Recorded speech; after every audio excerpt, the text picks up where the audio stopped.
Commonly in history, there has to be a period of political stability in order to be accompanied by great cultural advancements. The Timurid Empire, established by the legendary Turco-Mongolian conqueror Timur, did not adhere to this rule. Almost immediately from Timur's death in 1405, his progeny were locked in constant conflict with each other as they sought to assert their dominance over Timur's vast realm. This lack of political stability did not prevent the Timurids from supervising a renaissance that saw cities like Herat and Samarkand become icons of artistic glory and scientific progress.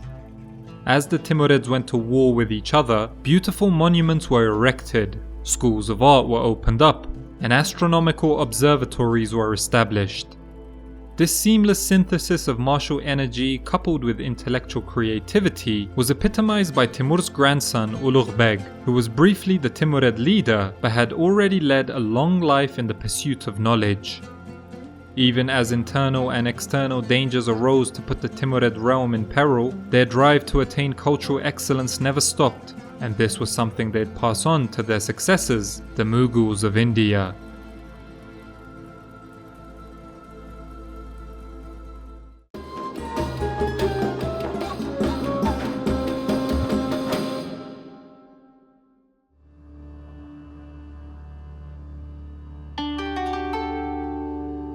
In the wake of Timur's death, his empire stretched from the Tigris and Euphrates in the Middle East to the Sirdarya and Amudarya in Central Asia.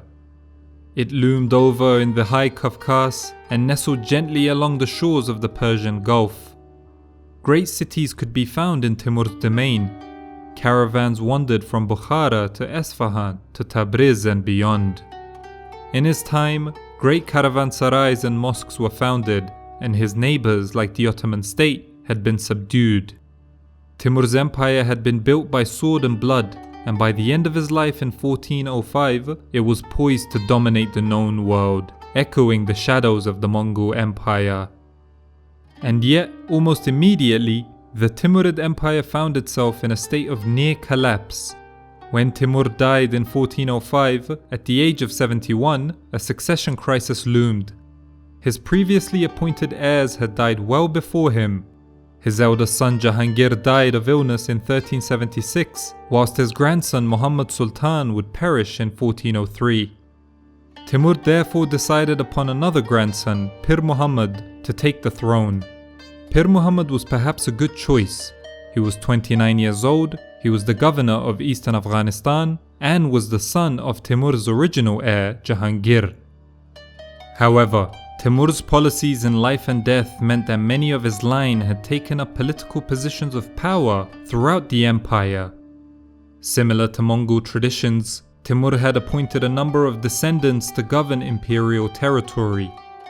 Various parts of his dynasty ruled lands such as Fars, Azerbaijan, and Khorasan, and these sons and grandsons would establish their own power bases in these territories. Pir Muhammad, based in Afghanistan and therefore somewhat far from Transoxiana, would find himself far from the political center of the empire. Given such circumstances, nearly all of Pir Muhammad's rivals had a claim to the Timurid throne, and few would be readily willing to submit to his rule. As René Grousset describes, on the very morrow of Tamerlane's death, the quarrels, coups, and palace revolutions began. Over the next 15 years, the Timurid Empire would face constant civil wars and infighting. Several parts of the polity would vacillate and at times be part of the empire or be sundered from it. Lines of control had been drawn. Samarkand was controlled by a grandson named Khalil Sultan. The lands of Tashkent and Khojand were ruled by Amir Khudaidad, and one son, Assert and Rukh, would operate from his base in Khorasan. Rukh would play an important role in the First Timurid Civil War. Some authors have described him as being the most politically minded of his Timurid peers. Others have used even more poetic language, asserting that he was humane, moderate, a lover of Persian letters, a great builder, a protector of poets and artists, and one of the best rulers Asia ever had. In 1409, a revolt against Khalil Sultan would allow Rukh to capture Samarkand. With the Timurid capital in his control, Shah Rukh had successfully reunited a large portion of the empire, though more threats would remain on the horizon. Although Central Asia and Eastern Iran were now securely under Shah Rukh's control, the western regions, specifically Azerbaijan and Iraq, proved more troublesome. Leaders who had previously been defeated and forced out by Timur now reared their heads. Ahmad Jalayir, once the Sultan of Baghdad, left his exile in the Mamluk Sultanate and successfully recaptured Baghdad. Kara Yusuf, the leader of the Kara-Koyunlu Turkomans, also returned from exile and was able to reconquer the lands of Azerbaijan. At a battle in 1408, Kara Yusuf dealt a devastating blow to the Timurids, killing Miran Shah, a son of Timur. The reign of Jalayir would be short-lived, and instead it would be Kara Yusuf who posed one of the biggest threats to Shah Rukh. By 1418, the Kara-Koyunlu realm stretched from the Kafkaz to Iraq. The two states were now placed in a tense standoff against one another, and Shah Rukh was further motivated by desires of avenging his brother and reasserting Timurid rule on lands that had once been theirs. In around 1419, Shah Rukh launched a major invasion targeting Azerbaijan. In a stroke of luck, Kara Yusuf would die in November 1420. The chief of the Kara-Koyunlu had been marching towards a key battle against the Timurid leader. This sudden death proved to be instrumental for the Timurids, and Shah Rukh would be successful in recapturing Azerbaijan. However, Timurid rule would be rather tenuous in the west. A number of leaders of the Kara-Koyunlu consisted to resist Shah Rukh, including Kara Yusuf's son Iskandar. Conflict between the Timurids and the Kara-Koyunlu would persist for over a decade, and in 1434, after a third major offensive, the Timurids finally seemed to secure victory. Shah Rukh would grant the lands of Azerbaijan to Iskandar's son, Jahan Shah. Thereafter, Jahan Shah would operate as a vassal of the Timurids, though this would change following Shah Rukh's death in 1447. At the other borders of the empire, Shah Rukh would pursue a vigorous foreign policy.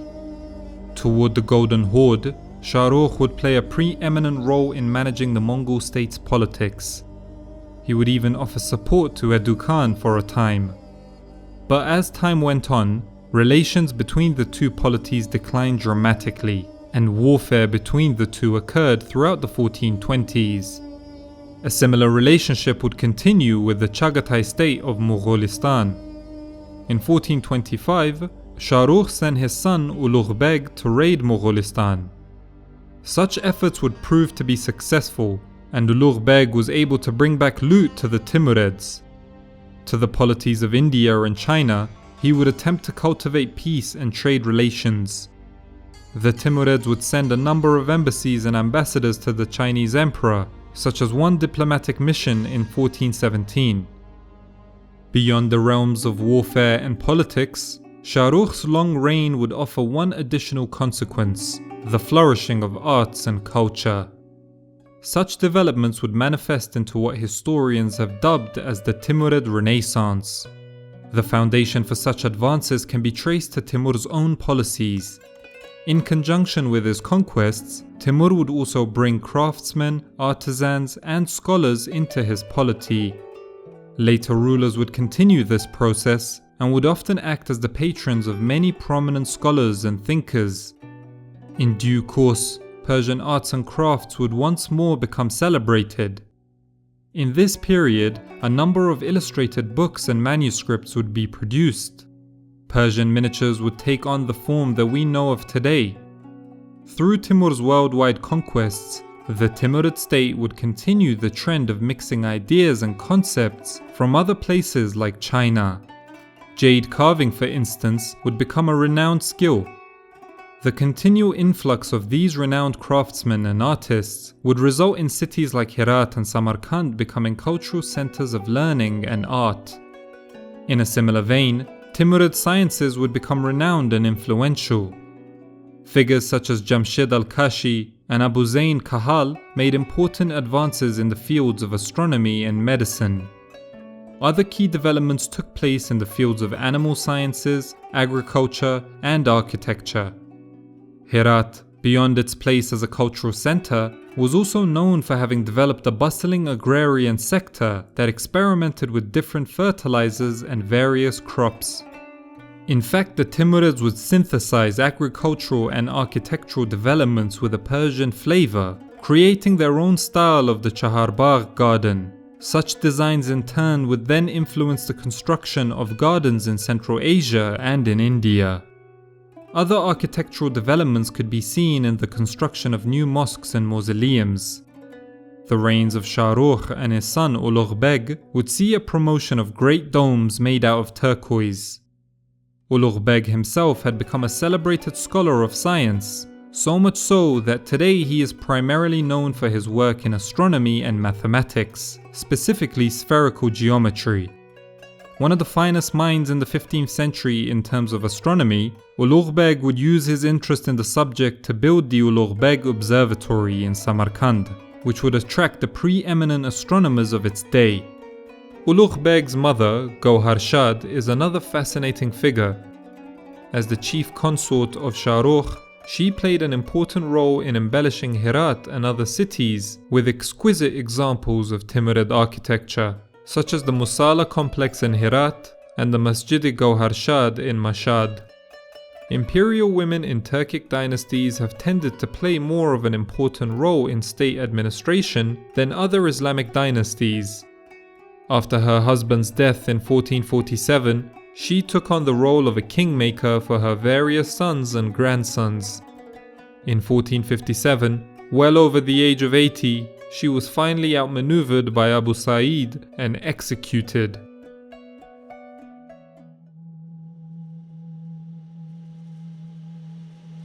By the end of Shah Rukh's reign, however, signs of further struggle were growing on the horizon. A number of foreign powers were beginning to encroach on Timurid territory, whilst internal rivals began to agitate. The Uzbek Khanate, for example, would make a number of forays into Transoxiana, raiding and looting a number of settlements. After Shah Rukh died in 1447, the Uzbeks mounted another major offensive and even managed to destroy parts of Samarkand. Though Ulugh Beg had managed to secure the throne, his reign would not last long. The chaotic nature of Timurid politics, as well as the fact that he was not as capable in politics as he was in scholarly endeavors, meant Ulugh Beg's reign would only last for 2 years. Some of his vassals immediately began plots against their newly ascended liege. A power struggle immediately emerged between Ulugh Beg and his son Abdul Latif. This civil conflict would only add to the chaos and devastation wrought by Uzbek raids. In 1449, Abdul Latif emerged victorious at a battle where he captured his own father and later had him killed. The new ruler, now marred by his act of kinslaying, would be murdered just 6.5 months later. This period of chaos and disunity would only continue as scions of the Timurid dynasty fought one another over the scraps of empire. Power lines were once again drawn, with a prince named Abdullah ruling Samarkand and Transoxiana, whilst another named Abul Qasim Babar Mirza ruled the lands of Herat and Khorasan. These were only just some of the many powers that attempted to gain supremacy in the aftermath of Shah Rukh's death. It was at this time that the Uzbek Khanate saw its chance to play kingmaker. Another Timurid, a man named Abu Sa'id, had managed to open diplomatic relations with Abul Khair, the Khan of the Uzbeks. In 1451, buoyed by Uzbek support, Abu Sa'id marched on to Samarkand. With a contingent of nomadic warriors, Abu Sa'id was successful in capturing the city, and in return for Uzbek assistance, he offered them tribute. Just as had been the case in most periods of Timurid history, the capture of Samarkand did not mean an end to civil strife and conflict. Abul Qasim Babur Mirza still retained control of Khorasan, and once more the Khanate of Moghulistan began to raid the frontiers. To restore order to the realm, Abu Sa'id marched against the Mongol invaders, whilst domestically he would empower the religious establishment. From 1458 to 1459, he would be successful in capturing Khorasan, and Herat would be declared the capital of his realm. Thus, he had been successful in restoring large parts of Timur's vast empire. With this momentum, Abu Sa'id began to plan new moves to further his ascent. Though he had been dependent on Uzbek support for a time, he would attempt to reverse the geopolitical downslide of the Timurids as well. After having defeated the Khanate of Mongolistan sometime around 1451, Abu Sa'id would pursue a somewhat interventionist stance. In 1456, he began to support a rival of Ihsan Buka II, the Khan of Mongolistan. This rival was a brother of Ihsan Buka, a man named Yunus. With Timurid support, Yunus returned to Mongolistan and was successful in gaining the support from nobles in the western areas of the Khanate. This eventually flared into a civil conflict, and though Yunus and his Timurid allies failed in their initial uprising, a second war in 1458 succeeded in splitting the Khanate of Mongolistan in two. The Timurid-backed Yunus would rule as Khan of Western Mongolistan, whilst his brother Ihsan Buka would be the Khan of Eastern Mongolistan. Later down the line, Yunus would achieve total victory by once more unifying Mongolistan into a single entity. For Abu Sa'id, this foreign policy would secure the Timurids' northern borders, and raids from that direction would cease for some time. In Western Persia and Iraq, lands that had once been in Timurid control, civil conflict would also provide Abu Sa'id with new opportunities. The Karakuyunlu Turkmens who ruled over much of these lands were beset by war from the Yakkuyunlu, or the White Sheep clan. The Yakkuyunlu had been traditional allies to the Timurids, and in 1467 they were successful in defeating the Karakuyunlu and establishing themselves as the masters of Iraq, Azerbaijan, and western Iran. However, Abu Sa'id viewed these developments with suspicion. He may have feared that the growing power of the Yakkuyunlu would pose a threat to the Timurids, and so in 1469 he marched against the Turkomans. Abu Sa'id's army first headed into Azerbaijan before marching into the areas of modern-day Karabakh. By this point, winter began to set in, and Abu Sa'id's forces found themselves low on provisions. The army attempted to retreat.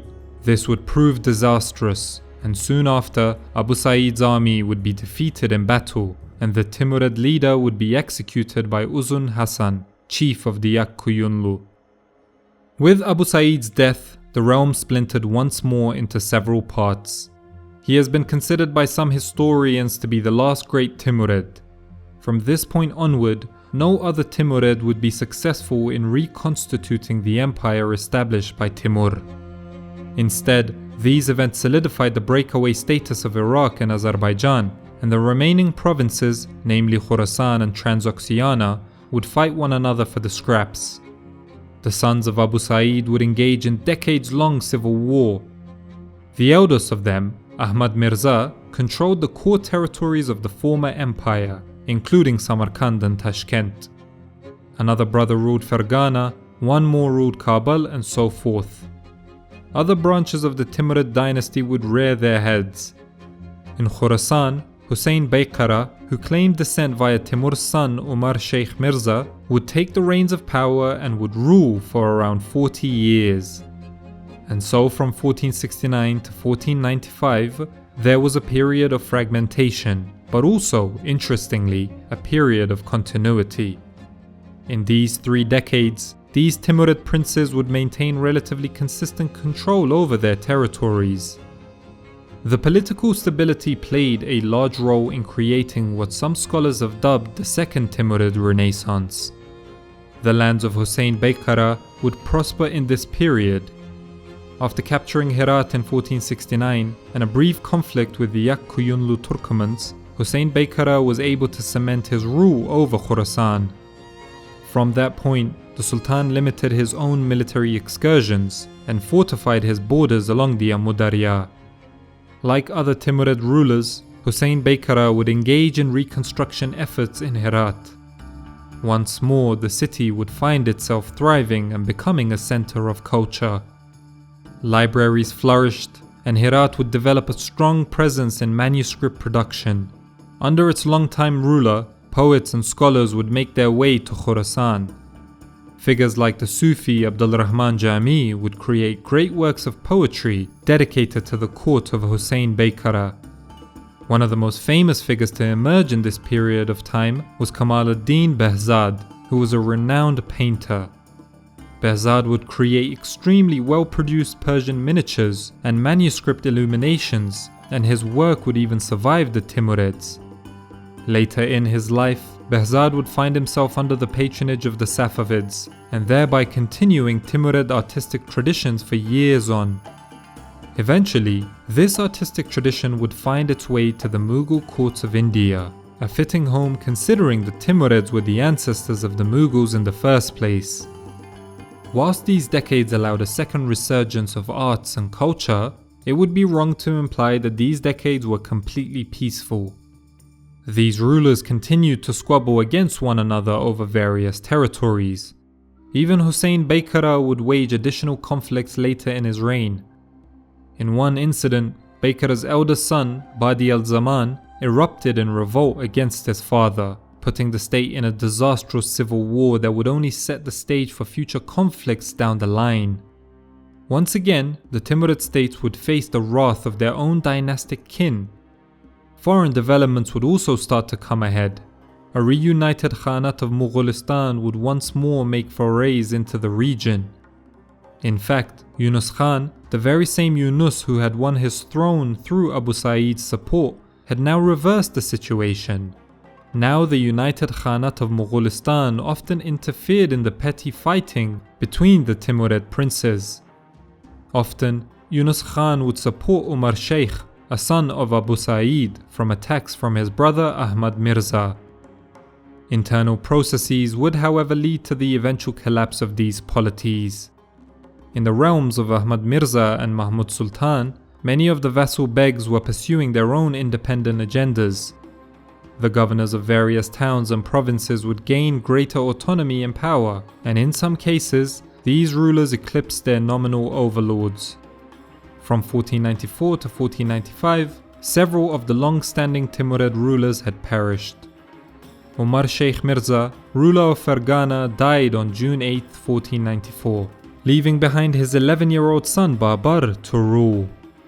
This is the same Babar that would establish the Mughal Empire in India some 30 years later.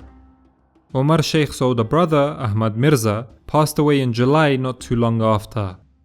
Finally, another brother named Mahmud Mirza, based in Balkh, died in January of the next year. Within a single year, a number of major Timurid players had become deceased, and as expected, the next few years would result in significant chaos. The next rulers of these territories were young and easily manipulated by their vassals. Civil war across the Timurid lands intensified dramatically. In many areas, the socio-economic situation declined dramatically as well. Reports of famine and financial ruin were noted to encroach closer and closer. By the start of the 16th century, the Timurid collapse was nearing its completion. The trajectory of history would forever change with the consolidation of power on the northern frontiers. In the steppes of Central Asia, various Turco-Mongol groups were coalescing under the weight of a single man, Muhammad Shaybani Khan. The figure of Muhammad Shaybani Khan would take shape during this period of civil conflict. He had initially found service as a leader of a military unit under Sultan Ahmad Mirza. After allying himself with the Khan of Moghulistan, Muhammad Shaybani would begin to find himself on the ascendancy. There is one story told about Muhammad Shaybani that paints a vivid portrait about his decision making. We are told that the Khan was beginning to consider his political path and consulted with his Sufi teacher, a man named Mansur. The Sufi ordered the Khan to bring a tablecloth. After having done so, Mansur turned toward Muhammad Shaybani and uttered the following: "In the same way as a tablecloth is picked up from the corner, you should start to build a state from the corner." Whether or not such words are true, Muhammad Shaybani Khan would follow through on this very principle. He would return to Timurid lands with ambition and drive, seeking to carve out a state for himself. As a supposed descendant of Genghis Khan through the line of Jochi, he may even have viewed it as his right to rule over these lands. And so, around the year 1500, Muhammad Shaybani, Khan of the Uzbeks, launched an invasion of the disparate Timurid states. He marched through Transoxiana and immediately captured major cities there, including Bukhara. With momentum on his side, the Khan marched towards Samarkand. In 1501, he was successful in taking over the city, the settlement that had once been the capital of Timur. The fall of Samarkand would be particularly important, and among one of the many individuals fleeing the Uzbeks was Babar. The year 1501 would see not only the rise of the Uzbek Khanate in the lands of western Iran, another major power was consolidating its authority, the Safavid Persians.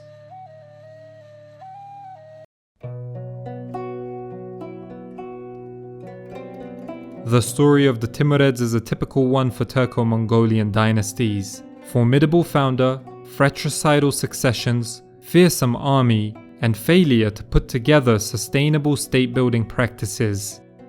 It arrived on the world scene with a ferocity unseen since the conquests of Genghis Khan, but within a century of Timur's death, the empire lay in ruins. Their contribution to the arts and sciences would far outlive them, however. Their advances, specifically in the fields of astronomy and Islamic art, would inspire scholars over the coming centuries. Out of their ruins arose the mighty Mughal Empire of India.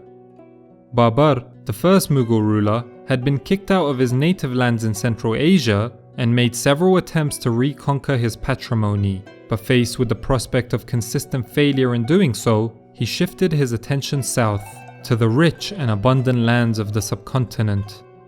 He and his successors remained proud of their Timurid heritage, continuing to refer to themselves as Gurkhani, meaning son-in-law. This was the term the Timurids used, as it signified their connection to the glorious Genghis Khan, a descendant of whom had married Timur. So whilst it seems on the surface that the Timurids came and went in such a short space of time, their legacy would live on for centuries to come, even if it was in foreign lands.